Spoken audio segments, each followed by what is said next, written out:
Выступление подготовлено к второму фестивалю-конкурсу народной песни имени Рощинского «Огмень» дистанционно.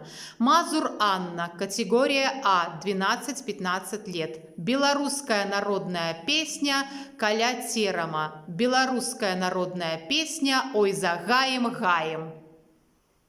Каля майго терама, каля майго терама, каля майго нового битая дорожанька, тайная стяжинашка, там жали молодчики, там жили молодчики, играючи в госельки, песенки співаючи,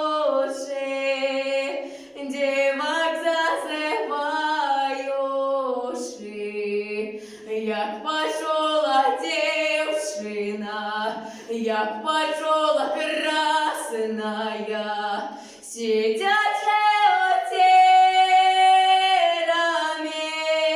сидячи у тераме, шиючи кашулечку,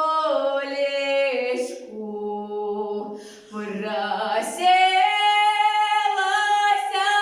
девка красная, пусть и на мне мама, стерама на городах. Пусти меня, мамочка, пусти меня, родная, стирай